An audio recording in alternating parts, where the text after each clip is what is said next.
Baik, assalamualaikum warahmatullahi wabarakatuh. Waalaikumsalam warahmatullahi wabarakatuh. Selamat siang teman-teman. Siang, Pak. Bagaimana kabar Anda semua hari ini? Alhamdulillah baik. Fine, alhamdulillah. Syukron. Baik. Baik, karena sekarang adalah pertama kali kita bertemu, Pak Guru akan memberikan sedikit pemantik tentang belajar bahasa Indonesia pada hari ini. Bahasa Indonesia. Jadi teman-teman yang punya buku, silakan. Teman kita apa ya, Pak? Mas. Bapak dulu. Ya. Yang punya buku tulis bisa ditulis. Kalau punya cukup diingat saja. Bahasa Indonesia kali ini adalah membahas kalau tentang sejarah, kira-kira teks apa teman-teman? Teks sejarah. Teks sejarah bisa. Kalau tentang biodata seseorang, Geografi. ya, teks geografi.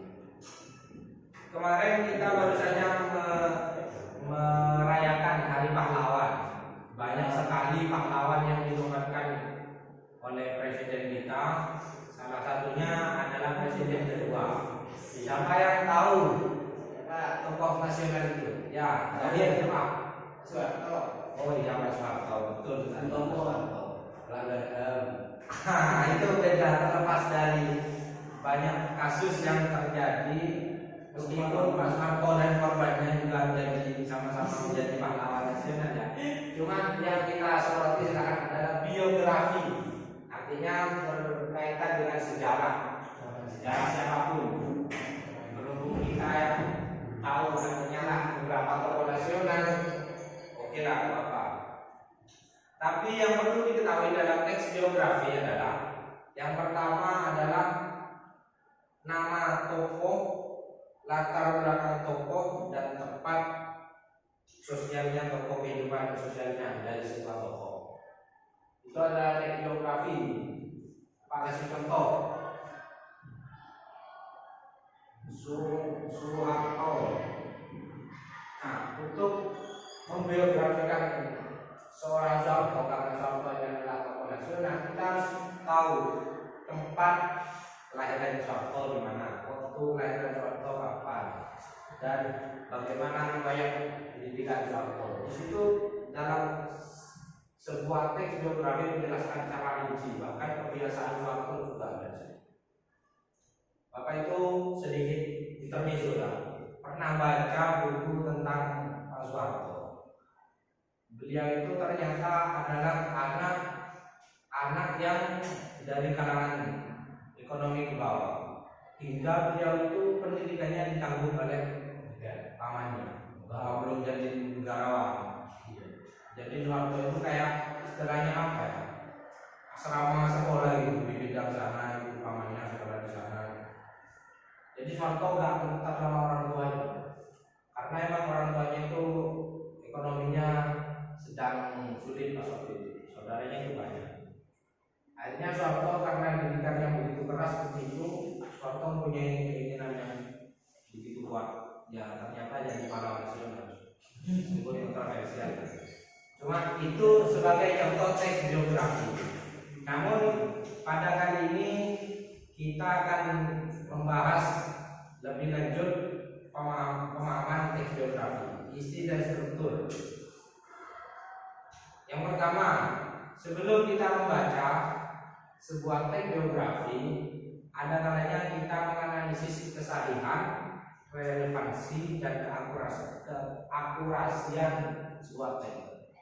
Karena media itu sekarang sangat gencar dalam membuat akun-akun buzzer yang menggiring di bawah ini. Itu kesabayan dan keakurasiannya itu sangat tidak bisa dijadikan biografi.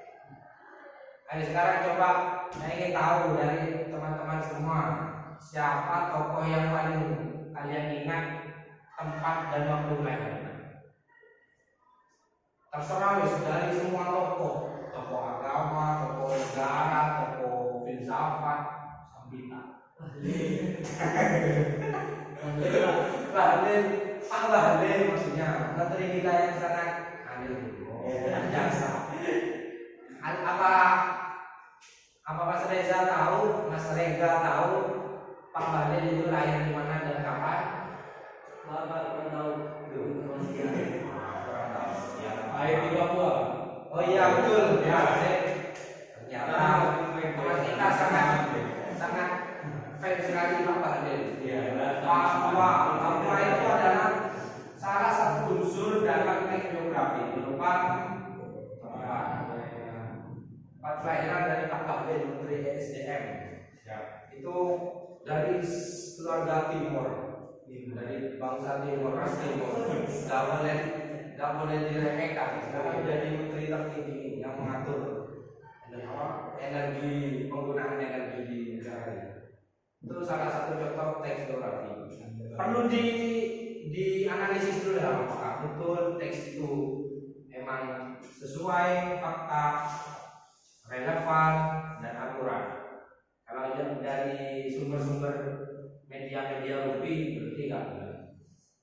Terus yang ketiga, selanjutnya yang berapa? Dua. Mengapresiasi tokoh. Nah, ini yang harus kalian ketahui. Setelah mengetahui latar tempat kelahiran Pak Bahlil, apa apresiasi yang berhak untuk beliau? Kira-kira? Tidak ada, Pak. Bahwa bulan tertarik, ya itu adalah suatu bentuk pengupayaan menteri dalam menciptakan ramah lingkungan, ya kan ya? Kita dong seperti itu. Itu namanya teknografi. Dan Anda sudah betul semua. Tidak ada ya apa-apa namanya juga belum baca kan? Ya. Itu masuk jenis termasuk struktur teks geografi. Barulah langkah ketiga itu mengkreasi teks geografi. Ketika kita sudah tahu bagaimana unsur dan ciri teks geografi, kita bisa membuat sebuah teks geografi. Sekarang masuk ke sesi selanjutnya. Pak Guru ingin memberikan sebuah video dokumenter tentang tokoh nasional yang ya silakan yang mengisahkan suatu tokoh biografi seseorang. Ini M. Tabrani.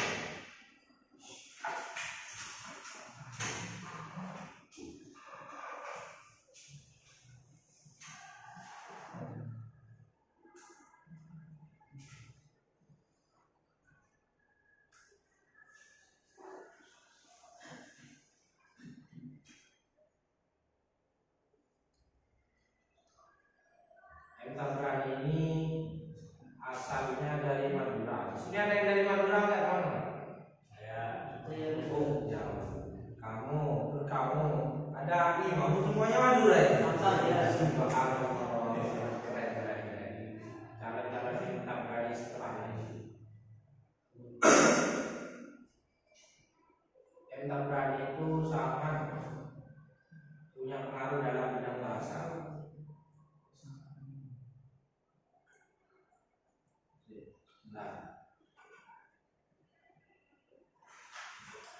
Karena dia dijuluki bapak bahasa kita.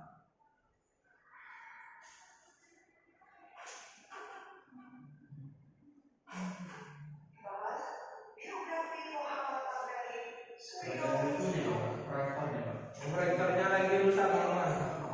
Maaf. Jadi video dokumenter sebentar.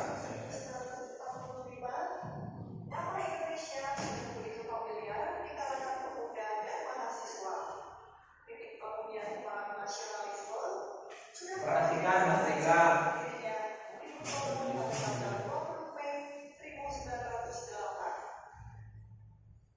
Perjalanan bahasa Indonesia menjadi bahasa persatuan tidak terlepas dari sosok Muhammad Tabrani.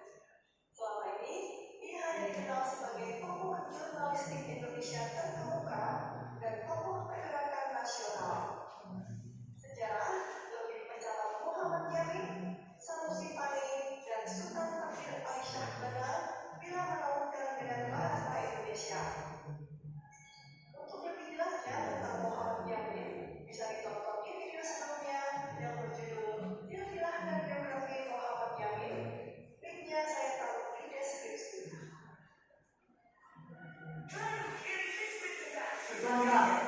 Waduh, ada yang tanya nih.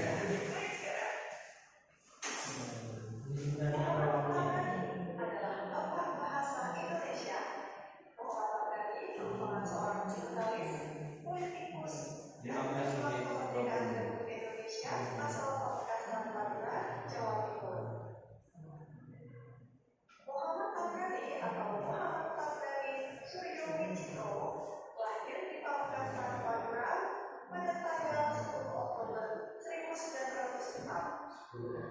Muhammad Tabrani merupakan anak ketiga dari 9 bersaudara dari pasangan Raden Panji Suryo Wicitro dan Raden Ayu Siti Aminah. Raden Panji Suryo Wicitro Mas Kiki baru datang, silakan duduk di depan, nggak apa-apa. Bisa izin anu Pak ya? Iya. Dididik Pamekasan tahun 1910. Kemudian pada tahun 1917 dia melanjutkan pendidikannya di Pulau Praban, Surabaya. Ketika memasuki kelas 1, dia terpilih sebagai anggota Yogyakarta Cabang Surabaya. Lalu kemudian dia sudah mengikuti Kongres Yogyakarta pertama di Solo. Lulus dari Pulau, Tabrani melanjutkan sekolahnya di ANS Bandung.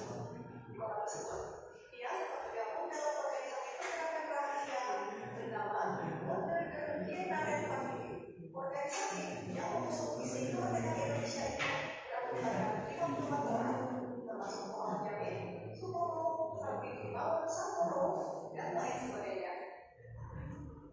Pada tahun 1923, Tabrani memutuskan untuk pindah ke Austria di Serang. Akan tetapi, setelah 1 tahun belajar di sana, dia memutuskan untuk pindah ke Austria di Bandung. Sebab pusat bergerak Onderdere Party terletak di kota tersebut. Sembari menempuh pendidikan di sekolah para calon pegawai negeri itu, Tabrani aktif menulis di harian bahasa Belanda dan otomotif. Tabrani kemudian melanjutkan studi perguruan tingginya di Universitas dengan keahlian di sejarah, ekonomi, dan politik. Sambil menjalani studinya, dia juga bekerja di media baru sejak Juli 1925 hingga 1950. Di bawah pemimpin redaksi Agus Salim. Ketika Agus Salim keluar pada awal 1926 karena mendapat tugas partai, Tabrani kemudian diangkat sebagai pemimpin redaksi. Ketika bekerja di media baru, Muhammad Tabrani mengusulkan pertama kali penggunaan frase bahasa Indonesia. Pemikiran Tabrani tentang bahasa Indonesia secara jelas terpampang pada tulisan Ada kan tuh, Kak? Iya, tulisan judul bahasa Indonesia yang ada pada kolom kepentingan tersebut secara jelas mengumpulkan bahwa Pak, izin Pak ya. Izin kemana?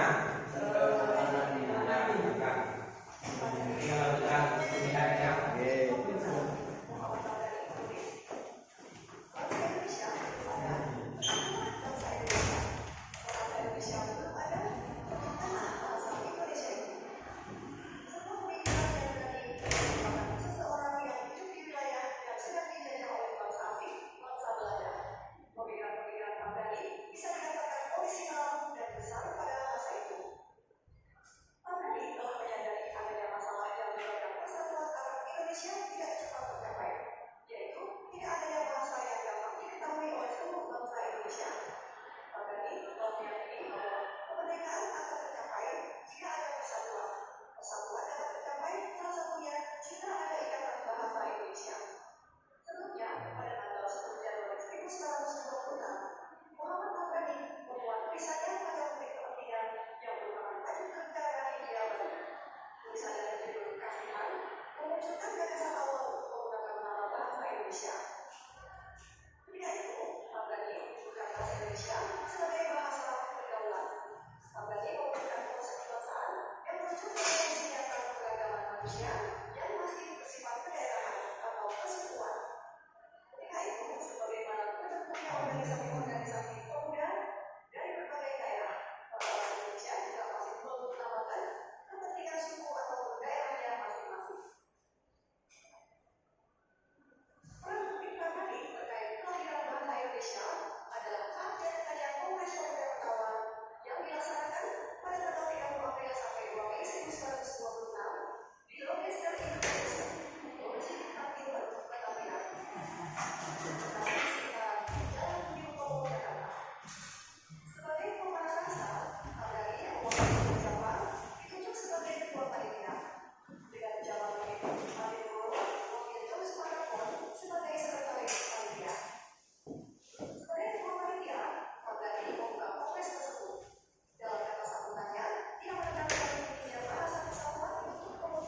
Sudah ya?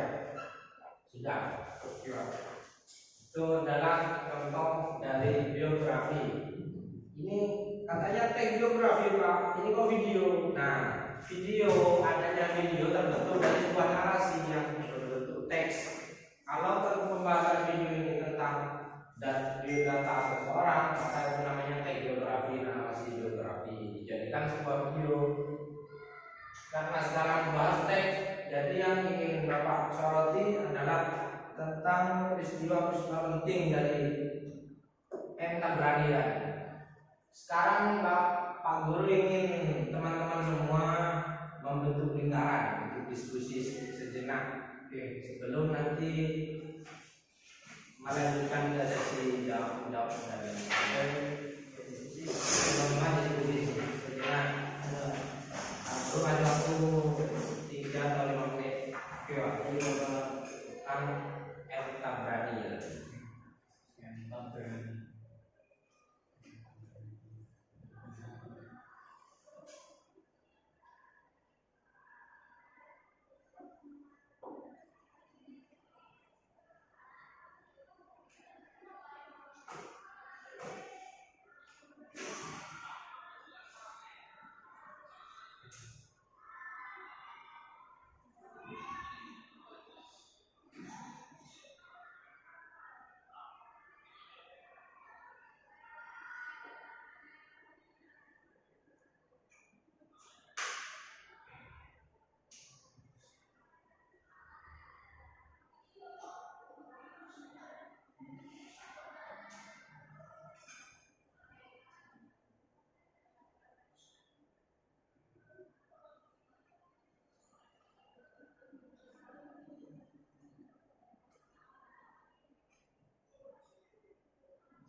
Sudah ya? Sudah.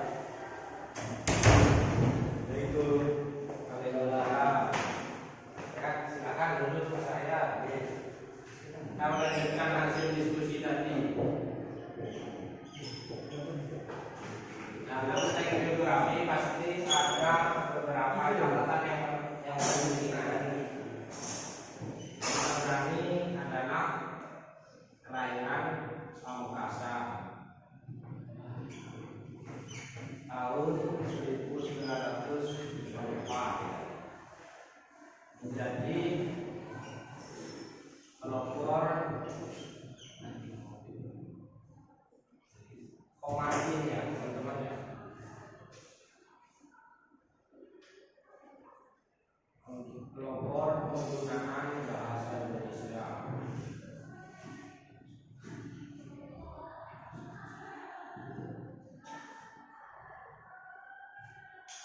pendidikan tinggi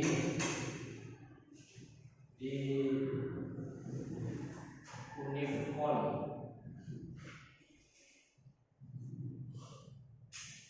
sekolah di Slovakia. Dari hasil diskusi teman tentang tokoh yang tak berani Bapak bahasa kita ini, kira-kira ada berapa pengetahuan yang sudah kalian catat? Oke, jadi menambahkan ya. Ya, Jadi setelah saya menangkap dari video tadi, bahwasanya M. Tabrani ini adalah seorang jurnalis ya, betul. Nah, dan juga ada yang mengatakan itu pahlawan. Ya. Oke, artinya itu gambaran. Artinya Mas Elmas ini sangat sebagai dalam pengajaran bahasa yang paling penting kan adalah bagaimana Tabrani mengawali sehingga menjadi bapak bahasa. Diawali dari jurnalis, terus wartawan, terus akhirnya politikus. Karena memang pada masa itu pemuda-pemuda Indonesia itu sangat menggebu dalam kemerdekaan. Artinya kalau nggak mau setiap orang itu pasti memperjuangkan negara. Ya betul. Mungkin ada yang lain yang mau ditambahkan mengenai M. Tabrani, diskusi ringan tadi. Pak, mempersatukan Indonesia dengan Bahasa. Oh iya betul semua saya. Jadi M. Tabrani karena memang riwayat pekerjaannya adalah jurnalis dan wartawan. M. Tabrani itu menghubungi, mempersatukan bangsa. Yang dulunya bersifat regional, antar ras, antar suku itu masih menjadi polemik tersendiri. Nah, M. Tabrani bersama Muhammad Yamin dulu berselisih pendapat. Menurut M. Yamin, karena kita ini Nusantara, lebih baik melanjutkan penggunaan bahasa yang sudah ada. Ini bahasa Melayu. Tetapi M. Tabrani ini ngotot, karena kalau kita mau merdeka, kita harus menyatukan bahasa yang baru, yang satu, yang menjadi bahasa pergaulan, persatuan. Ini bahasa Indonesia, barulah ada kongres pemuda. Itu yang menjadi sumbangsih M. Tabrani terhadap. Oke, yang terakhir aja. Tapi Pak, pertanyaan kalau Ya, pertanyaan. tapi Pak, bukankah bahasa Indonesia sendiri itu pada awalnya bahasa Melayu? Betul. Ini pertanyaan yang kritis, sangat baik. Sebenarnya bahasa Indonesia itu adalah bahasa terapan. Kata Agus Dur itu, bahasa Indonesia itu semakin tua semakin banyak menyerap dari bahasa Arab. Kata Agus Dur, kata Presiden RI kita tempat Arab. Ya, karena bahasa Indonesia dulunya adalah bahasa Melayu yang diserap dari bahasa-bahasa lain, akhirnya menjadi bahasa KBBI, menjadi kamus besar. Seperti bahasa yang terbaru lah misalnya, viral itu kan bukan bahasa Indonesia. Bahasa Indonesianya masyhur, terkenal. Tapi bahasa itu sifatnya kan arbiter.